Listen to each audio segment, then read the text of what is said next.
As Kim and Ron suspected Killigan's lair was a big mess like the Mentor's had been. His room was in a large castle in the middle of the Scottish Islands, unlike the Mentor's lair, which was stationed in a cave. The front doors to Killigan's house had been smashed down to the entranceway of the floor, and the entire place had been raided and ransacked, like the Mentor's lair had been. The only difference was that someone had also burned a bunch of papers and left a few CPU towers inside of Duff's large fireplace. It was clear that whoever had done this was trying to cover something up. Looks like our guesses are right, KP, Ron pointed out. Someone really raided this place. Something important had been here that someone doesn't want anyone to see. I don't think we'll find anything useful here. Not in this mess, Kim replied, glancing around the mess in the large living room. I doubt there are any flash drives in here like the first one Rufus found in Dementors, and those CPUs certainly hadn't been in working condition. Ron glanced over at the burned CPU towers in the fireplace, disappointed. We should also search this place in case if there's something valuable in here, Kim suggested. I doubt there is, but okay, Ron agreed. The two of them searched the entire castle for anything useful, but came up empty-handed. Many of Dove's golf clubs had been laid strewn around on the floor in his bedroom. Unlike the other rooms, it had been ransacked. A small safe containing various explosive golf bombs had been forced open, causing the bombs to scatter about. The two heroes cared to not kick any of them without the risk of setting any of them off. Man, just who do you think would do all this, KP? This is just crazy, Ron exclaimed at the enormous mess all over the mansion. No idea, but I have a feeling Gemini may know something about this once Dr. Director brings him in. She should be able to get him to speak, Kim replied. Hopefully he'll be more open to her than us since we're family and all, Ron said. The whole situation is giving me bad vibes. Let's not worry about that right now. We should continue searching this mansion for anything valuable, Kim replied. It almost took an hour for the two of them to search the entire mansion, and as Kim had guessed it, they found nothing valuable. Rufus hadn't been so lucky as either. He had hoped to find more flash drives in here like before, but was unsuccessful. Nothing, Ron said in disappointment. Figured as much, Kim replied. This place is a complete wreck. Before Ron could respond, Kim's communicator went off. She went to answer it and find Dr. Director on the screen. Hey, Dr. D, what's the sitch? Kim said. Me and my team just took Gemini into custody. He put up a bit of a fight, but I convinced him to surrender. We got him down at Global Justice HQ as we speak, Dr. Director explained. Did you find anything valuable in Duff's lair? No, it was completely trashed. There were a few CPU towers in here, but someone burned them in the fireplace, Kim reported. I figured as much, Dr. Director replied. Report back to Global Justice HQ. I'll both need you here for Gemini's interrogation. Got it. Me and Ron will be there ASAP, Kim replied, then signed off. You think Gemini will cooperate? Ron wondered. Dr. Director might have to press him for answers we need, but hopefully she might be able to convince him to come clean on whatever he's hiding from us, Kim replied. I hope that's the case. If Gemini knows something about Duff and Dementor's deaths, we'll need to know about it. This is a very serious situation, Ron said. Yes, it is, Kim replied. I hope Gemini won't be as difficult here than he was when he was being brought in. The two heroes left the mansion, just wondering what secrets Gemini could possibly be hiding. Ron was still tense as he thought about the leader for WEE would reveal. That's if he even decided to speak. His mind was still dwelled on those terrifying visions from his other night before, no matter how much Ron tried to assure himself that they were only nightmares. But Sensei's warnings struck the most in him, and this was the main course of Ron's constant unrest. Get a hold of yourself, Ron thought. Don't focus on that right now. You're a master of your mystical monkey powers. You took out the alien warlords. If you handle that, then you can handle anything at least. At least we don't have to worry about we still have the flash drive Rufus found, Kim said, so I guess we're not at a complete loss. You got a point there, KP, Hopefully Wade will be able to provide us with some answers later on, once he checks out all the files there, Ron replied, as the two of them got into Kim's coupe, which had been switched into a boat to across the sea. As they sped through the sea, Ron continued reflecting on Sensei's warning along the way. He didn't know why this continued to bother him, but every fiber of his being was telling him that all this seemed very off. Maybe it was his mystical monkey powers trying to tell him that something bad was going to happen at some point in the future, but Ron couldn't be sure. The main issue what really bothered Ron was the possibility of losing Kim. Sensei did not clarify exactly what dangers he and Kim would face, but Ron often feared Kim's life may be in danger as well. The part Sensei say about was the new threat being more powerful and dangerous than ever really worried Ron, and that made the whole situation even more frightening. Was that he had no idea what this threat was, and neither did Kim. Just who or what is this new threat that Sensei mentioned? Ron thought, frustrated. He had thought about maybe trying to contact Sensei, using his mystical monkey powers later on, and getting into more details about it. There was so much that Ron still didn't know, since Sensei didn't clarify that there was this new threat he was in. He was pretty much in the dark on his one side, and this scared Ron. The fear of the unknown was something obviously scared everyone, and that was well-known fact that Ron had no idea what was coming. He had no idea who or what this new threat was. Was it the Laudorians? Possibly another powerful alien race that planned to invade Earth? Ron couldn't really figure it out, nor did he have any clue as to what the answer was. But then there was in Rufus's nightmare. He couldn't exactly tell what his nightmare had been, since Rufus couldn't give out the full details. But his mentioning of Kim and everyone else being dead, though, was enough to really scare Ron. Was this a coincidence, or was it just possible somehow? His and Ron's dreams had been connected by some unknown way? Just who or what are we referring to Sensei? I'm at loss here, Ron thought, becoming more frustrated each minute. You alright, Ron? You look worried, Kim asked in concern, noticing Ron's weird and worried expression. It's Sensei's vision, KP. Everything he said is wearing the hell out of me, and I can't stop thinking about it, Ron replied. He gave me so little detail on who or what this threat is he mentioned was, so I can't figure it out what it was. Rufus's nightmare had been on my mind too. He kept telling me that everyone was dead in his dream, including you, but he didn't say how. I know that I don't let stuff like nightmares usually bother me at this point, but this is completely different. And given the fact that Sensei showed up and basically told me some vision he had about me and you facing some dangerous threat that I don't even know about in the future, it's been scaring the hell out of me. Maybe he didn't know the exact details of this new threat, or couldn't foresee what it was. Did I mention that earlier? Kim reminded. Yeah, but I can't shake it off my mind, KP, Ron replied, shaking his head. And what Rufus told me about this nightmare was leading me to believe that whatever this new threat is, it plans to kill you and everyone I love. That won't happen, Ron. Like I said, we'll face whatever that great threat is together, and we'll defeat it together, Kim reassured him. If we survive the Laudorian invasion, we could survive this unknown threat is. That's what I'm afraid of, Ron replied worriedly. We don't know what it is, and what if it proves to be too powerful for us? Well, we'll worry about that when we find out whatever this threat is. But for now, let's not dwell on those possible thoughts any longer. Dr. Director is waiting for us back at Global Justice Headquarters, and hopefully Gemini will be cooperative in revealing what he possibly knows about all this, Kim encouraged.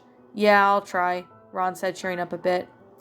Dr. Director sat on the opposite side of the metal table in a small square-shaped room. At the other end of her brother, Gemini, his robotic arms had been handcuffed with special restraints that would prevent him from escaping with his super strength. Several armed guards stood outside of the door of the room to get ready to respond should things go out of hand. Stop playing games with me, Sheldon. This is serious. If you know something that happened to Duff Killigan and Dementor last night, I need to know, Dr. Director snapped impatiently. You know I can't do that, Betty. I've told you twice about how dangerous it would be if I reveal it to who it was that Duff and Dementor were working with, Gemini replied coldly. How would my life be in danger if you told me? You know I can handle myself. Now either you tell me, or I may get physical. Dr. Director shot back aggressively. Really? That sounds a bit harsh there, sis, Gemini replied silently. Don't push me, Sheldon. I'm not fooling around here. Dr. Director snapped in a serious tone. Either you tell me what you know, or you'll see how serious I am. I'm doing this for your own good, Betty. I don't want you to... Gemini was cut off when Betty struck him across the face. Perhaps I didn't make myself clear, Sheldon. I want answers, and I want them now, Dr. Director demanded. I'm not saying anything. It's for your own good, Betty, Gemini shot back. You have no idea how dangerous this person is, or how powerful they are. Trust me when I say this. They'll know if I say anything, and they'll do everything in their power to kill you. Who's they? Dr. Director demanded. I can't say, Gemini replied. I know you may think I am staying quiet because I'm the leader of WEE, but that's not the case. I am doing this to protect you, Betty. Despite our rivalry, you're still my little sister, and you have no idea what will happen if I tell you what I know. Try me, Betty snapped. It's not like whoever this person can hear us. This room is soundproof. You, me, and the guards on the outside of the room are the only ones here. He'll still find out, Gemini said. Trust me when I say this, that if you find out who he is and try looking for him, he'll know I talked and come after you. Then me. He is far more intelligent and powerful than you may think. How? Who is he? And how will he find out? Betty yelled, growing angrily. He'll kill you, Betty. He'll kill you slowly and painfully as I speak, Gemini simply said, sounding desperate. Stop playing games with me, and I want answers, and I want them now, Dr. Director roared, striking Gemini again. This time she struck him hard enough to draw blood. Gemini could just see how serious Betty was from her expression alone. He knew her well enough that she wasn't bluffing, and when she said she beat him the answers out of him, yet Gemini knew what Betty's life would be at risk if he spoke the answer about it to his former employee. Gemini could easily take a beating, but he knew that if he hadn't started talking, Betty might decide to get a memory probe on him. Memory probes are very useful in scanning criminals' memory for evidence if they refuse to cooperate during interrogation. This was created using a hybrid of Earth and Lodorian technology, and since then have become very cheap and helpful in cracking cases to whatever would go under normal circumstances. I could take a beating any time, Betty. I'm not saying a word, Gemini said firmly. So that's your final answer then? Betty growled. Then you leave me no choice but to perform a scan on your memories using our memory prohibiting system. I'm pretty sure you knew I'd do that, didn't you? Gemini knew it was hopeless at this point. His guess had been correct. Whatever he spoke or not, Betty would find out the truth once his memories were scanned and revealed. The shackles around Gemini's wrists and ankles were so heavily enforced, there was no way in brute strength to get him out. Gemini knew that he was a dead man for doing what he was about to do, but he had no other alternatives at this point. There is no need for that, Betty, Gemini said in defeat. I'll tell you what you need to know if you possibly insist, but under one condition. You're in no position to be making demands, Sheldon. You tell me now or I'll have my agents do my memory probe, Betty warned. All I ask is you don't mention this to anyone else. Otherwise you and everyone else you care about will be in terrible danger, Gemini practically begged. I don't understand how that's possible, Betty said. I will be certainly informing Kim Possible and Ron Stoppable about it, but I don't understand why you're so afraid to let the rest of Global Justice know. Because Global Justice most likely has spies amongst its ranks, and I know this because he told me himself, Gemini said in a quiet voice. Who is he, Sheldon? Betty asked in a calmer voice. Gemini looked directly at his sister, and then said in a grave voice, Ridley Farkas.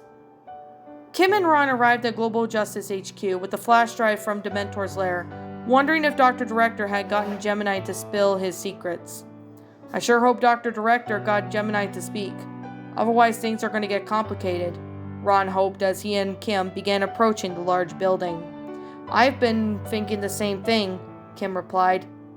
Once the two of them entered the building, they were escorted by two Global Justice security officers into the interrogation room on the second floor, where they found Dr. Director waiting for them.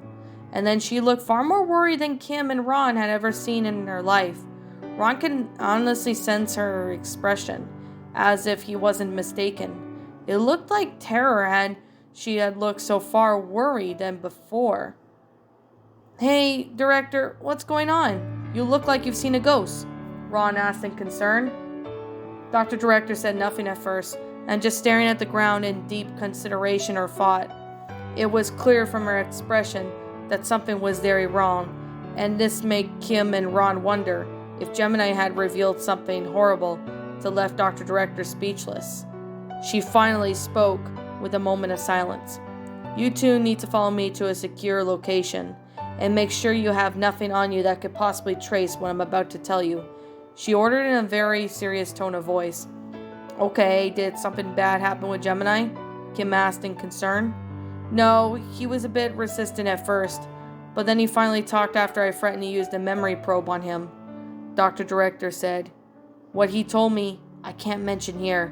You two will need to follow to a secure location, so I could tell you what I found out." "Why did he need such secrecy?" Ron wondered. "I just can't say right here, it's too dangerous. Just follow me and I'll explain once we get there," Dr. Director replied sternly. Not wanting to argue, Kim and Ron followed Dr. Director to a nearby elevator. Once they were there, Dr. Director ordered the security guards to stay behind and not follow them. The guards complied as Kim and Ron and Dr. Director entered the elevator. Once inside, Dr. Director pulled out a key card from her pocket and slid it inside the slot to the floor section panel. Once she did this, the small panel right opened slot up, revealing a hidden elevator button inside, which was unmarked unlike the other ones. When Dr. Director tapped on it, the elevator began moving downwards. "So it is safe to say anything here? It's just us plus Rufus," Ron wondered. "No, the elevator has security cameras with a microphone in it, so please don't ask further questions until you arrive at our destination." "That's an order, Stoppable," Dr. Director replied firmly.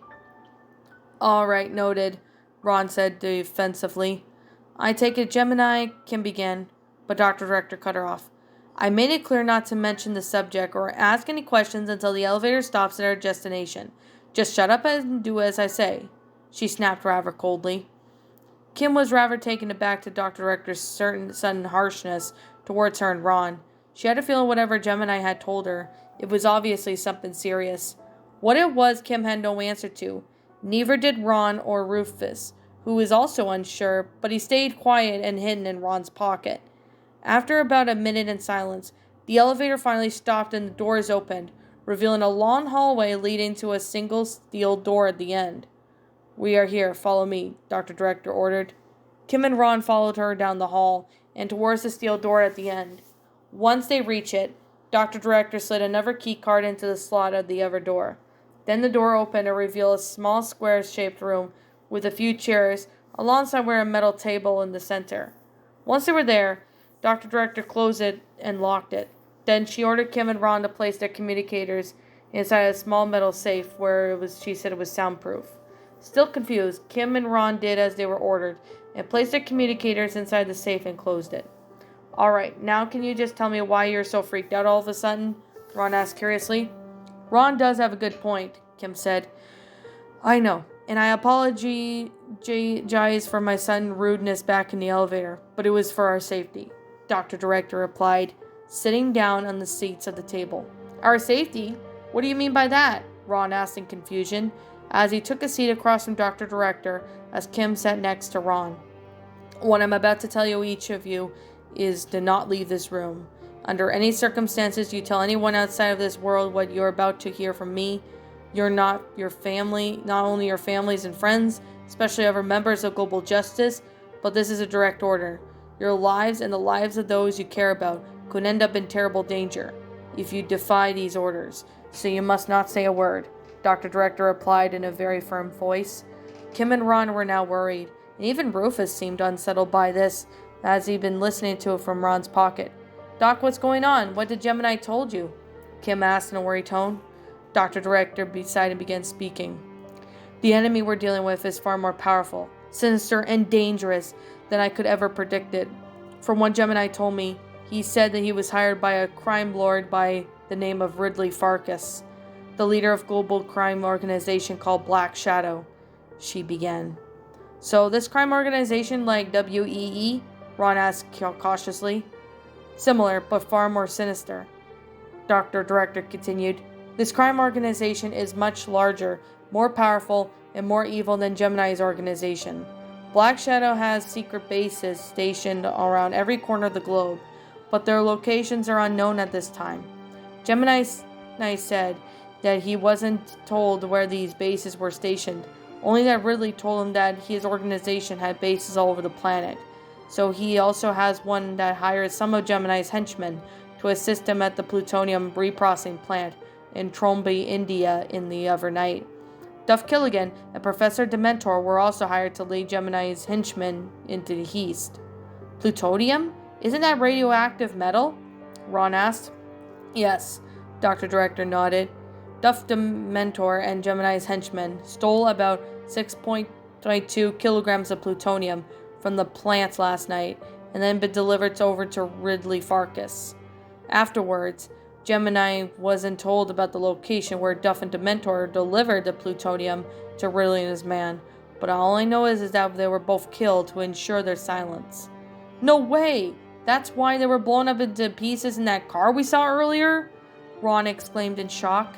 Yes, Gemini told me that he was told by Ridley and Duff and Dementor would be quote-unquote disposed of afterwards to ensure they'd said nothing towards anyone else in the world about who they were working for. Apparently Ridley wanted to make sure that no one caught on to whatever he was doing, Dr. Director explained. Did Gemini figure out Ridley what he wanted to do with the plutonium for? Kim asked. No, but I'm convinced that he's most likely using it to build a nuclear bomb. I can't be certain, but I'm pretty sure in this case since 6.2 kilograms of plutonium is the same amount used in the atomic bombs that were dropped on Japan decades ago, Dr. Director replied. Kim and Ron felt their blood run cold. An atomic bomb?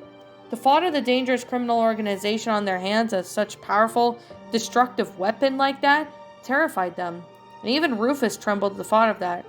No, you don't think Ridley plans to attack Middleton City, do you? Kim asked, her voice filled with fear. I don't know. If he is really building one, though, we need to figure out what his intended target is and stop him, Dr. Director replied. By the way, how will mentioning any of this outside of this room put us in danger? Ron asked. Dr. Director glanced at Ron with a serious expression. I was actually going to get to that now, she replied, and it's all very seriousness that you listen to me carefully. Gemini told me that the Black Shadow organization has informers and spies all around the globe. We don't know who they are, nor we have any information on who they could be. All I know is that Gemini claimed that Ridley had told him that some of Global Justice agents were our informers working for him, and I'm hoping that the flash drive you and Kim have found will contain some info on who they are. Until then, we need to be very careful. If what Gemini said is true, we could end up in terrible danger if we say anything regarding the Black Shadow organization in public. Do you know for sure that Gemini is telling the full truth? He is a villain after all. He could be lying just to scare us, Kim implied. No, I don't think he is, Dr. Director replied. I have known Gemini all my life, and I know in all seriousness, but we need to be careful when approaching this. I will research this data on the flash drive that you three had found at Dementor's hideout, and hopefully it will contain something useful we can use. Until then, you and Ron need to carefully and not say a word about this that I just mentioned here outside this room. The room we're currently in is fully secured interrogation room, not equipped with security cameras or microphones. So there is no chance that any Black Shadow informers will know what's being said here. However, as I said, you are not to mention anything regarding the Black Shadow organization outside of this room. If you do, there is a chance Ridley's informers might catch on to what you are saying onto him, and that might put Gemini in danger as well. Just how you intend to find out more about Ridley and His organization? If you won't even let us mention it outside of this room, Ron asked curiously. I've already got a plan for that, Dr. Director replied. Agent Lloyd Florence and his friend Agent Nelson Rivers will be helping me in this addition to you, Kim and Ron. We can't trust anyone as of now. At least I have viewed the contents of the flash drive. From what you and Kim told me earlier over your communicators, it seems that the Mentor might be hiding something rather serious in that flash drive. Do you think the police might have the Black Shadow informers along with them as well? Kim asked. I don't know, but we still need to use extreme caution when dealing with this matter. Gemini has been granted asylum here at Global Justice HQ, so he'll be fine with us. I'll be keeping an eye on the various agents we have here, as well as for any suspicious activity. And I'll also be over when there flies, and even been doing some background checks on them. If it seems odd or suspicious, I'll report them to the higher-ups. What do you want me and Kim to do about this? Ron asked. As for right now, stay alert. If anything comes up regarding the Black Shadow organization, I'll let you two know. I'll be having Agent Florence and Agent Rivers assist you with this case, since they're my two best global justice agents and the most trustworthy. I'll be speaking to them later on and informing them about the situation. Since we know a little bit about Ridley and his organization, there's not much we can do right now until we find out more about him, Dr. Director explained. Does Gemini know anything else about the Black Shadow organization? Kim asked. No, he only knows as much as Ridley told him. Gemini wasn't given any full details as to where Ridley's hideout is, nor the locations of the Black Shadow bases, Dr. Director replied. All he said was that Ridley had told him he has spies within Global Justice, and even some of the police in Middleton have Black Shadow informers amongst their ranks. I don't have their physical evidence to prove what Gemini says is true, but I know him well enough to know that he won't lie about something in all seriousness. Like I said, Gemini is my brother, and I have known him for all my life, and I could tell when he's lying. But he certainly wasn't lying about this. Gemini was actually very hesitant, and even scared when I pressed him for answers, and he's never acted like that before. So I could tell he was being honest. Kim and Ron just felt more worried than ever. While they possibly had to find out it hard to believe that some of the things Gemini had said about an evil organization hiding in the shadows, infiltrating global justice, the two of them couldn't deny about it being a possibility. The vision Ron had also popped back in his mind, and he thought that maybe these events might have something to do with it. This just worries me, and what if Gemini said it's true? Then we're going to have to be constantly on the lookout. With the Black Shadow informers all over the place, there's no telling what Ridley may learn about us, Kim said fearfully. As long as you do, and I tell you to stay quiet about everything I just told you and Ron, we should be safe. Yes, but you best watch your backs out there until you learn more about this new enemy of ours, Dr. Director replied. We will, I can promise you that, Kim assured her. I'll keep on lookout too. The last thing I want is some criminal organization attacking those we care about, Ron added. Good, Dr. Director said, glancing at Ron. I'll need that flash drive now. Ron reached into his pocket and pulled out the flash drive, then handed it back to Dr. Director. Excellent, Dr. Director said as she took this flash drive. This will help a lot. I'll go over everything on the flash drive for evidence and notify you two once I came across something important. Until then, I urge you both to head home and rest up, and be careful out there. There's no telling if Black Shadow may be watching you. We'll keep our eyes open. I also have my mystical monkey powers to protect me if I run into trouble, Ron assured. I'll be on guard too, Kim added. Very well, Dr. Director replied. You two are dismissed. Kim and Ron both retrieved their communicators and left the room, then headed down the long corridor towards the elevator, reflecting on everything that Dr. Director had just revealed to them both. This new threat sounded quite serious, and it had been on the both of them. Not only worried for their safety, but the safety of those they had cared about. Ron also reflected on his nightmare and the vision once more, and now beginning to realize that this is all starting to sound serious. Very soon what Gemini had confessed had really had to make Ron wonder. just how he'd be capable of combat such a powerful organization that no one even knew about. The same could be said for Kim as well, as the two of them had yet to comprehend of the new threat they had now faced, but they had planned to face it together, just like they had faced the Laudorian invasion 2 years ago. "This is insane, Kim," Ron said, as the two of them stepped inside the elevator. "Really hope Gemini wasn't serious about the whole Black Shadow having informers amongst us here in Global Justice." "I highly doubt he was lying, given how nervous and hesitant he was to reveal it all to his own sister," Kim replied doubtfully. Ron hesitated before speaking again, then looked up at the ceiling as he spoke. "Kim, I think Sensei might have foreseen this, or something relating to it," he said. "What do you mean by that?" Kim asked. "After hearing everything that Dr. Director just told us, I thought about back to what Sensei said to me the other night, and I'm honestly starting to think what Gemini told her might actually be true," Ron confessed. "How so? I'm not exactly following," Kim wondered. "I'll think about it, Kim," Ron began. "Sensei warned me about facing a new, greater threat, larger than before, and if the Black Shadow isn't anything like what Gemini mentioned, then that will confirm Ridley and his organization are indeed that threat." "You could be right about that, now that I think about it," Kim replied, with a slight tension in her voice. "And if that's the case, it's best we prepare for whatever this Ridley creep has in store for us." "That's one thing that worries me." Ron glanced down briefly. "We have no idea what he's planning, and the fact that he stole enough plutonium to build a nuclear bomb just makes it even worse. What if Ridley's planning to bomb Middleton? Why would Ridley have any reason to do that? I can't understand why he would want to destroy an entire city without a cause. Most supervillains have dealt with that in the past, have wanted to try and take over the world, not destroy it with nukes," Kim questioned. "Maybe not to destroy, but maybe to conquer whoever targets him first or whatever he wants. So, if Ridley's actually building a nuclear bomb, he might try and use it to take over or control of Middleton. There is this person that had made similar threats during various European states back in World War II. He even threatened to attack and bomb certain states if they refused to access themselves to the Empire. Ridley might be doing the similar tactic," Ron speculated.